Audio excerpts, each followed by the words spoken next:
Welcome, my friends and gems. And today we are going to have a little discussion about photobiomodulation. So, what is blue light toxicity? Are you aware that pretty much every single one of you, I can say with a high degree of certainty, that 100% of you who are either watching this on your cell phone or your laptop, your desktop, your iPad, Kindle, whatever electronic device, 100% of you are suffering from blue light toxicity as we speak in this moment in time. And what relevance does that have? Well, tune in, tap in, and turn on to this broadcast because that's exactly what we're going to do a deep dive into what photobiomodulation is, what is blue light toxicity, and we're going to talk about what difference does it make whether if you use an incandescent bulb in your home and place of work versus LED lights. If you live in the United States, if you live specifically in the state of California, we cannot buy incandescent bulbs at the stores here.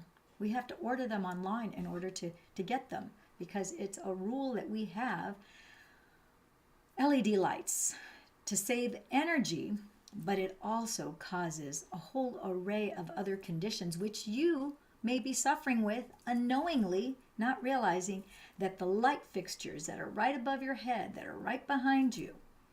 Yes, my friends and gems. In fact, I'm just realizing I got to turn these lights on. These are actually not LED lights. They're incandescent bulbs. I'm going to do a quick little pause so that we can lighten up the scenery so it's not so dark.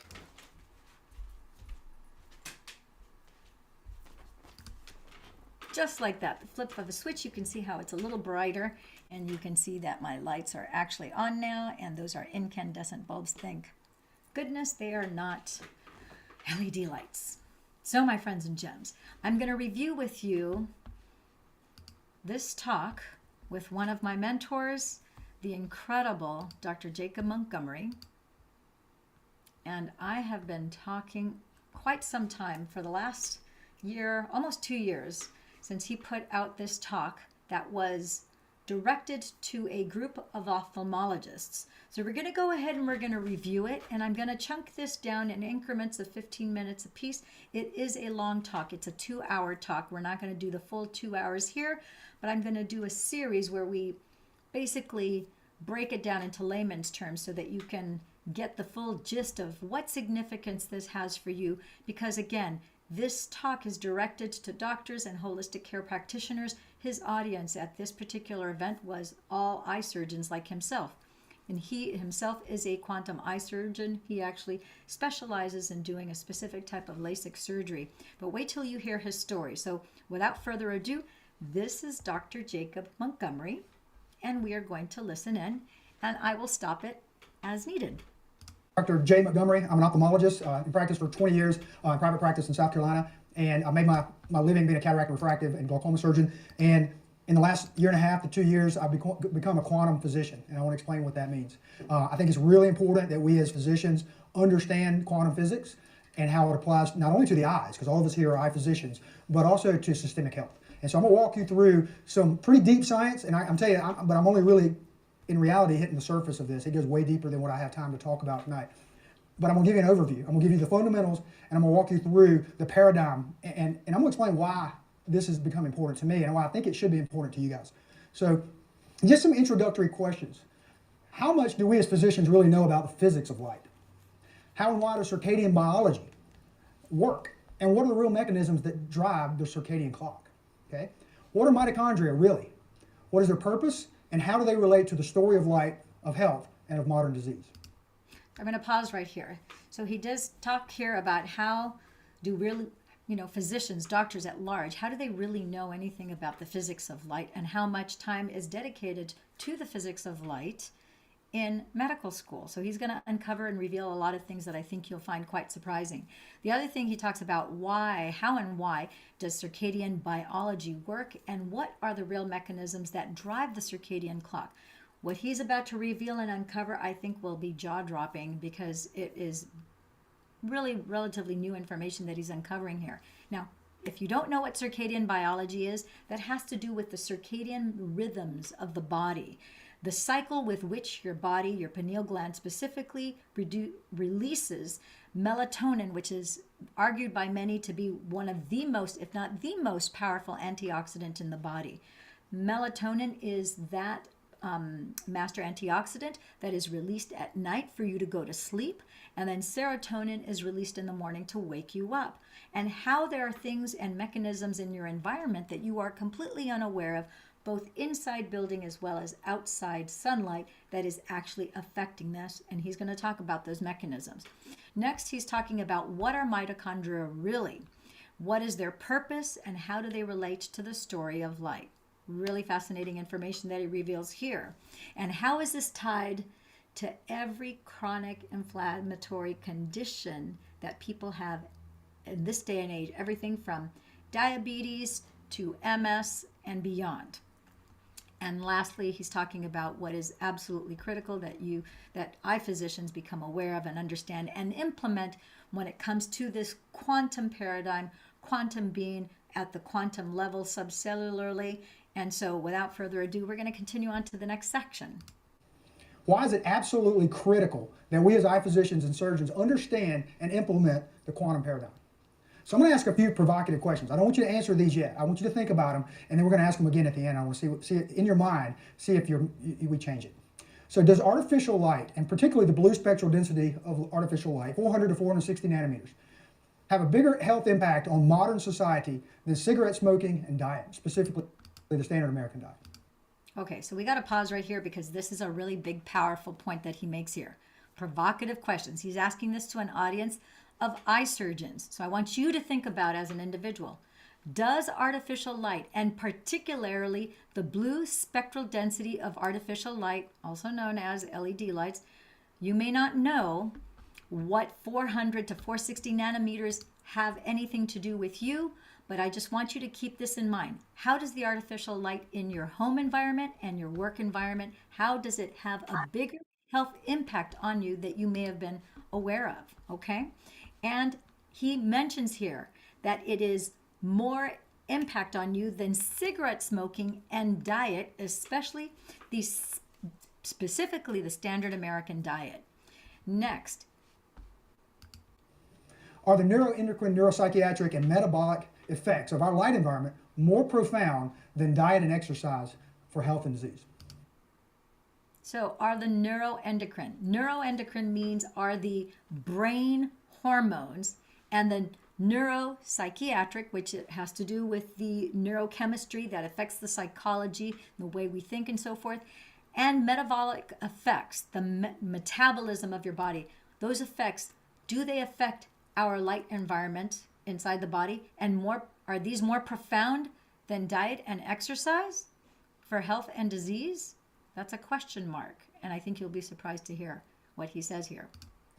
Should healthcare providers, and especially dermatologists and the ophthalmic physicians, vilify exposure to natural sunlight, and particularly the naturally occurring short wavelengths of UVA and UVB? How many of you, we're going to read this again, should healthcare providers, especially dermatologists and ophthalmic physicians, vilify exposure to natural sunlight? In other words, criticize and vilify the fact that you're out in the sun, particularly the natural occurring short wavelengths, so the natural occurring sunlight ray spectrum between sunrise and sunset. Question mark. And how is an indoor artificially lighted microwaved environment for most modern humans impacted disease? How does indoor artificially lighted microwave environment for most humans impact disease? I think you'll be astonished to hear how it does impact disease. A quote from Thomas Paine in Common Sense, and I think this is very applicable. Perhaps the sentiments contained in the following pages are not yet sufficiently fashionable to procure them general favor. A long habit of not thinking a thing wrong gives it a superficial appearance of being right, and raises at first a formidable outcry in defense of custom. But the tumult soon subsides. Time makes more converts than reason. I offer nothing more than simple facts, plain arguments, and common sense. So tonight's objectives simply to understand the physics of light, to tie the biophysics of light, circadian biology, and mitochondrial function to health and disease, to introduce quantum biology, at least at the fundamental level, to apply it to clinical medicine, and to spark curiosity and hopefully interest in further investigating these scientific truths on your own. Okay, and I'm going to stop right here. I just want to make a pause for those of you who may or may not know what mitochondria actually is. If you look at a cell, and let's just, for argument's sake, let's just make believe that this is a cell. If you were to equate this crystalline lattice in the middle and make believe that that's mitochondria, it's an organelle. An organelle is a tiny organ that's within that cell, and that mitochondria functions to basically digest whatever information is coming through your bloodstream. Your cell has to be able to, basically the membranes that are around the cell, which is the brain of the cell, it has to be able to absorb those nutrients. Let's say you eat food. And so food is a barcode of light. So you're eating that food and the nutrients have to be broken down and your cells have to be able to absorb it. And the mitochondria is what digests that and turns it into light energy to fuel your body. Okay? I want to suggest and demonstrate that life, optimal health, and most modern diseases are intimately linked to nature's design for us to use light, water, and magnetism. And finally, as eye physicians, to understand, apart from its camera and optical function, the eye as a neuroendocrine, neuropsychiatric, and metabolic organ responsible for photoentrainment of the circadian system and for optimized mitochondrial function through quantum biology. Specifically, the two things we're going to talk about a lot, the photoelectric effect and the mass energy equivalence. Okay, so he kind of goes through that kind of quickly. So we're going to talk here. It says to suggest and demonstrate that life, optimal health, the optimization of your body's health, and most modern disease are intimately linked to nature's design for us to use light from exterior sources like the sun, water that you're drinking and absorbing through your skin, and magnetism. There's an electrical charge to everything, whether it's light, whether it's water, inside or outside of the body. And so there's an attraction force that's pulling things in. Finally, and he's talking here about eye physicians, but I want you guys to understand this too, that apart from its camera, so the eye, we traditionally think of the eye as kind of the equivalent of a camera, like on a camera lens, whether it's your cell phone or a regular traditional camera.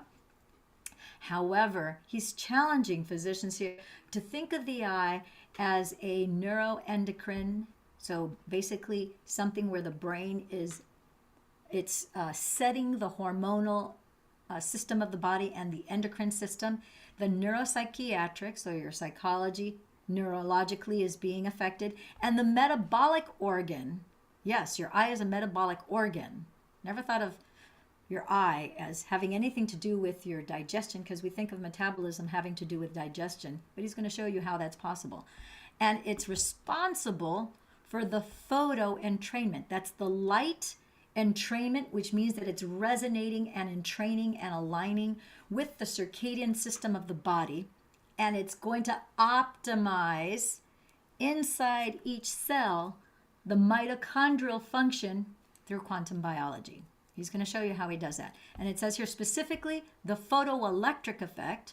So photo is light, the light electric effect, and mass energy equivalence. And he does tie this to Einstein's E equals MC squared. And I think it's going to knock your socks off when you hear this. Not something that we learn a lot in medical school. Not at all. But it's applicable, and it really has a lot of relevance for life. So this is kind of what I look like when I first started trying to explain this to people. Okay, kind of wild-eyed and crazy. But once the proverbial light comes on, you realize that this starts making a lot of sense. I do need to give some professional acknowledgments. Honestly, none of what I'm telling you tonight is my discovery. Okay, I'm simply a messenger passing along information. There are some scientific giants that have laid the foundations for this, and I'm simply the messenger. Okay, I'm simply a guy that has benefited from their research and their findings, and I'm passing it on to you. But Albert Einstein, somebody we all know, the mass energy equivalence, November 21st, 1905, photoelectric effect, the 1921 Nobel Prize. It's hard to imagine where you're sitting right now that could be relevant to your practice as eye physicians. I'm going to show you that it is. Dr. Doug Wallace, this is a guy that you need to YouTube and you need to watch some of his videos. If you're a physician, you especially need to. Because what he's showing is changing, in my opinion, the practice of medicine for the future. He's going to win the Nobel Prize, okay? Mark my words. He's already won the Franklin, and that's kind of the one you get before you get the Nobel, okay? But he's a world-renowned MD PhD studying the genetic basic of mitochondrial and genetics and basis of disease. He's at the Children's Hospital of Philadelphia. So I would absolutely, some of his lectures are pretty deep, but you can handle it. You can understand it. Dr. Robert O. Becker was a famous orthopedic surgeon that back in the 60s and 70s studied the DC electric current as it related to bone healing and limb regeneration. Okay, a DC electric current, and the fact that bone is actually a semiconductor. And in his book, I'm going to show you a copy of it, was fascinating. It had nothing to do with the eyes, but just the fact that a DC electric current in our body is what allows bone to heal was very, and he goes further. That's just what he cut his teeth on. The Nobel Prize winners from 2017, I mentioned these guys because I'm going to stop real quick here. So this happened quite some time ago, Dr. Robert O. Becker, and he's talking about how this orthopedic surgeon actually became famous. Very few people have heard about him unless you dig in deep here. But he was famous for discovering that a DC electrical current is responsible for, listen to this, limb and bone regeneration. Yes, my friends and gems. This is groundbreaking. I think a lot of you need to be aware of this so that you recognize and become aware of what the possibilities are. And my passion, my joy is to make you aware of these things, to educate, encourage, and empower you with this information so you can facilitate the process of empowering yourself, making the proper choices and decisions as to what to do next to repair and restore your body. Does that make sense? Okay, moving on. Circadian biology is critical to health, and they discovered the molecular basis for circadian biology. And I don't know if you guys have been paying attention, but a lot of talk is going on with circadian rhythm, circadian disruption. I mean, that's a big, topic right now, especially in the functional medicine community. They don't really understand how it works, but they understand that it's important, and I'll give them credit for that. Dr. Alexander Wunsch is a German physician. He's a light biologist. He's a little difficult to follow sometimes just because of the language, but he has some really good videos that I watched. Very, very intelligent guy. He's got some great light protocols. And then finally, Dr. Jack Cruz. He's my mentor, a gentleman I met personally. He's a brilliant guy. He's a neurosurgeon. He's a biophysicist. He's a mastermind that's connected a lot of these dots. I mean, really, he's the guy that innovated a lot of these protocols. Okay, and so I want to give him a lot of credit. He shared some of his slides with me, and and he wants this message to get out there. I think he's happy that there's finally an ophthalmologist that is really talking about this, because our community needs to understand this. So how did I get involved with this? Okay, a lot of you don't. I don't talk about my own health problems just because who cares, right? So if you looked at me 2 years ago, you would have thought I was in great health. I mean, I was a CrossFitter. I was eating healthy. I had doing everything right by the modern paradigm, right? I was a train wreck. Okay, I had chronic daily migraines every day by 5 o'clock. 5 to 7 days a week, I was having headaches. I mean, like that. And I was just living on Excedrin migraine, Imitrex, just every day, okay? And then I started developing some endocrinopathies that were really kind of difficult to explain. I mean, just some hormone panel stuff that's just way off the chart. And things like cortisol, melatonin, testosterone, estradiol, thyroid, everything was just, why is this happening? And we kind of thought it may have been due to some TBIs when I was younger, but I never had any problems until the last few years, okay? And I think there's a reason for that we'll talk about. I had major sleep problems. Insomnia was a really big problem for me. And I was monitoring my sleep. I was really paying attention to sleep hygiene and still just really getting nowhere. Glucose intolerance. Okay, so I'm eating a ketogenic diet. Okay, I'm eating 25 grams of carbs a day. How in the heck am I glucose intolerant? Okay. 25 grams, and he was still glucose intolerant on a keto diet. Makes no sense whatsoever. Keep listening. Okay, does that make any sense? I mean, it blew my mind. And so, it's not going to, once you hear this paradigm, you're going to understand why I was glucose intolerant. And then I developed vestibulocochlear neuritis. It's an acquired form of Meniere's disease, and that was the one that just about put me down. I mean, honestly, I was considering looking at disability because it was affecting my life major. I mean, I was a very active person. All I wanted to do when I get home from work was just go lay down. And I just really was, it changed everything. And after 15 years of dealing with some of these things, the vestibulocochlear neuritis within the last year, 5 medical doctors, 3 MRIs, 6 to 7 prescription medicines, and literally a cabinet full of supplements. I had to change my paradigm, because to be honest with you, from what I understand now, the next stops on that train for me was probably Alzheimer's. Okay, and so that's a reality that I'm going to tell you that we all need to think about, because every one of us is at risk. So I want to just take a quick step back and take a look at these things, because this is a guy who is a brilliant quantum eye surgeon. For 15 years, he was battling this. He got to the point where he's glucose intolerant, has vestibular cochlear neuritis. Very painful, very disorienting, because you lose your balance with vestibular cochlear neuritis. He's getting chronic migraines every single day. That's over 30 migraines a month that he's suffering with. Has all sort of hormonal and endocrine neuropathies he talked about. sleep issues, etc. So even though he was fit and looked healthy, he was not. And Dr. Fuzz Rajput, he's here in Newport Beach, and Dr. Fuzz talks about how you could be very fit and not be healthy. And that's why you hear of people who are triathletes, are muscular, and they look like they're the epitome of health, and then all of a sudden they drop dead. So you could be fit and yet still be unhealthy.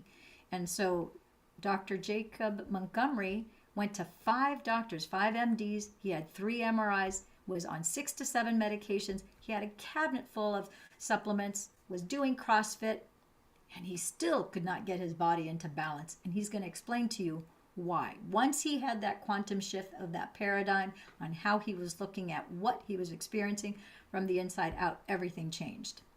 And it's possible that this might be what might help you too. And these little stem cell activation patches, this is photobiomodulation. This is the solar panel that's going to repair and reset and restore your body to a younger, healthier state. Listen on. Yeah, that we all need to think about, because every one of us is at risk. So the food and supplement gurus, I mean, we all know this paradigm, okay? The problem is that the information around this, there's a death grip on the information coming out. And it's big food, big pharma, okay? And the government, okay? Because there's a lot of money being made on food, supplements, and pharmaceuticals, okay? And so we are not getting the information that we need, and we need to start looking into this for ourselves. Because I'm telling you, if you're expecting our academies to educate us on these things, it's not going to happen. Even our medical literature is funded by pharmaceutical companies. Okay, so the literature, the research is being funded by people who have something to gain. The food gurus tell us that food and exercise and sleep, most important thing. I was spending $400 a month on supplements. I was monitoring my health, my fitness. I mean, I had all kind of devices for juicers and supplement and a lot of different devices, including the Oura Ring, which I don't know if you guys are. It's kind of a cute thing where you can monitor your sleep. You get the details of the different levels of sleep. And to be honest with you, I couldn't improve it at all with what I was doing. I was following everybody's recommendations, taking melatonin, doing all these things that you're supposed to do. So Jack Kruse has a saying I love. It's the partial truths always lead to complete lies. I love this. Partial truths always lead to complete lies, or at least profound misconceptions. Dr. Jack Kruse, I love that saying. I would say at least profound misconceptions. And our problem in healthcare is that we are taught partial truths, okay? So what we got to do is peel back the layer. We got to get down to the fundamental science and kind of relearn. We got to be honest with you, we got to turn our backs on some of the things that we learned in medical school, and we got to relearn to learn the truth. And so what is light? Okay, that's a fundamental question that I don't think I ever really thought about very much. But light is essentially electromagnetic spectrum, okay? And it goes from microwaves, the radio frequencies, all the way to gamma rays. And right in the middle is the visible spectrum. So when we think about light, we think about the visible spectrum. And so that's from 400 to 750 nanometers. But light encompasses a lot of different things. Everything from 250 to about 3,000 is natural light. That's what we are designed to live under. Everything else is man-made. So when you start thinking about that, and think about all the things that we live around that are really light, and how that affects the quantum yield or the amount of information that our bodies are getting from things that we're not designed to get information from, it starts kind of making you ask questions. So this is what, again, 250 to 3,000, all the way from the UV to the far infrared. That's what the sun produces, that's what gets through the atmosphere, and that's what we've been exposed to for the Earth's been exposed to for 4.6 billion years. And so that's what we were designed to live under. So here's an equation that you all know. But what does that equation mean, and why is it important for eye physicians to understand it? E equals mc squared is the mass energy equivalence. And so basically what it means is that energy and mass are the same thing. The only difference is the environment that they exist in. And so that means that when you slow light down, you produce things with matter. You produce hormones and neurotransmitters. So I got to repeat that because that is so powerful. So when you slow down the speed of light, you create things with mass, which is actual matter. So you go from an electron that you cannot physically touch, it turns into whatever, let's say vitamin D inside your blood, iron, whatever it is that your body needs, it turns into actual particles that now actually have mass to them. So he's going to explain the biomechanics of your eye, which is not just a camera lens that's taking pictures of things around you, but it's actually a little bit more than that. And it is a metabolic structure for the body. And for those of you who don't know, the eye, in the back of the eye, the only part of the brain that is not actually inside your cranium resides in the back part of your eye. So listen up, remember that. This is the mass energy equivalence. And things in our body. Here's another thing. When you look around you in this world, everything that you see was once light. Because when it slows down, that's how matter is formed, in the plants, in us. And I'm going to show you how that works. The photoelectric effect is the second critical piece of this. So the photoelectric effect basically says that light interacts with electrons. It excites electrons when it hits matter. And that happens not only in inanimate materials, and that's what we think about it as in the science lab. It happens in us. It happens in plants. It happens in every living thing. So this basically, light rays excites electrons. So light rays excite electrons. Light rays excite electrons. Whether the light rays are coming from the sun outside of your body as it touches your skin and it reacts with it, and your skin has photoreceptors, it basically has the equivalent of millions of little eyes that receive that.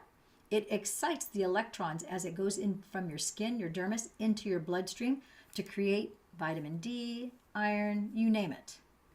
And so this also has to do with issues of manifesting to create things, not just inside your body, that your body needs to nourish itself and for it to function, for it to restore itself, but it also is to create other things in 3D reality, which he alluded to very briefly because he's focusing on the biochemistry inside of the body. And make no mistakes that as you wear the stem cell activation patches and you have the infrared light that's inside of your body, as evidenced by 98.6, 98.7 degrees infrared light, it's going to bounce off. You are the battery that activates the stem cell activation patch. This activation patch with the crystal lattice that mimics a diamond crystal, it's going to bounce back that infrared light. It's going to excite the particles and the electrons to create, in the case of the mother stem cell activation patch, creating GHKCU copper peptides to turn on in your bloodstream to reset and restore your body to a younger, healthier state. Make sense? So what does that mean? This is something I would never have thought about, and this is pretty sciencey. This is called a Jablonski diagram, and I show it just to explain to you that when light hits an electron in a ground state, it excites it, so it basically goes to a higher energy state. And when that electron falls back to its ground state, it releases energy, and it releases light. Okay, and so what our bodies are designed to do is to capture that energy, that light energy, and use it. Okay, that is way too good for us not to hear that again, because that is very powerful what he just shared. Falls back to its ground key diagram, and I show it just to explain to you that when light hits an electron in a ground state, it excites it, so it basically goes to a higher energy state. So did you hear that? So that when light hits a grounded electron, it excites it. So that electron, as soon as it feels the light, it gets excited and it jumps up. It goes up to a higher vibrational frequency state. Okay? When that electron falls back to its ground state, it releases energy. And it releases energy. What do you do with additional energy? Repairs and restores the body. Listen up. It releases light. Okay? And so what our bodies are designed to do is to capture that energy, that light energy, and use it. Store it, use it, or release it. We're going to talk about that. Store it, use it, or release it. If you have damage in your body, it'll store it and it'll use it, not release it, because it needs to be used to repair and to regenerate and restore your body. Does that make sense? But that really is the essence of living things. And there's a lot of other factors there, and we could talk for hours on this, but there's a lot of other ways that light impacts our metabolism from the photoelectric effect. It has everything to do from changing from electromagnetic wave to electromechanical wave in us. But that's a little more than I want to talk about tonight. How long have we known about this? Well, there are people that were studying this in the early 1900s. As early as 1980, let me tell you, the Russians have been way ahead of us on this. I mean, they were studying, and they were trying to tell our scientists, but the problem is with the Cold War, there wasn't a lot of exchange of information. But here's a study from 1980, Moscow State University, the fast stages of the photoelectric process in biologic membranes. Okay, this is a book on the left that I read. If you're really interested in quantum biology, This one will blow your mind. This is by a guy, Dr. Jim Alkalili. He also has some really 30-minute videos on YouTube you can find where he explains quantum biology in very practical ways. But this book really opened my mind to the possibilities. So Jim Alkalili, if you want to look him up on YouTube, you can also look him up on Gaia. He has a lot of interesting videos on Gaia as well. You can find him, I think, also on Netflix. This book has been around for a very long time, because I've seen this book for at least maybe 20 years, I want to say, something along those lines. So I'm going to stop here because we're at the 16-minute mark, and we've already taken about 40 minutes to review this information. So I'm going to break this down. It's obviously going to take some time to go through the balance. We have another hour and 44 minutes left to review here, but I hope you've enjoyed this information, and I hope that you can glean from this that there's things that you can begin to effectuate. In the next 15 minutes, he does start to uncover practical things that you can do. One of the clues is the glasses that he's wearing. Those are blue blockers, but they're specific type of blue blockers, and he's going to explain the reason as to why those blue blockers and the different types of blue blockers that you can use at different times of the day, so that you can start to protect yourself from the blue light toxicity that you will inevitably experience as you're using your cell phone, your desktop, your laptop, etc., let alone the LED lights that you can't control. You can control your environment in your home. In my particular surroundings, I don't have any LED lights. The lights above and the fixture above me, I have 3 red, 3 white, all incandescent bulbs. The light bulb and the light fixture over here to the left, that's a floor lamp that also has an incandescent bulb. These light bulbs that are all above here, these are all incandescent bulbs. None of them are LED lights. And then in my bedroom, I don't turn the lights on. I have a Himalayan salt rock that I use for lighting, and I have an incandescent bulb also in my closet, etc. So he's going to go through different things that you can do in your environment and things that you can do to offset some of the exposure that you'll inevitably have when you're out and about in commercial properties, wherever that might be. Does that make sense? If you liked what you heard here and you'd like to learn more, please subscribe to this YouTube channel. I will be doing this series. Finally got this started in 2023. I want to do a shout out to Dr. Rob Schneider and to Dr. Ina, who made me initially aware of this particular research and this information that Dr. Jacob Montgomery has a little over almost a year and a half ago.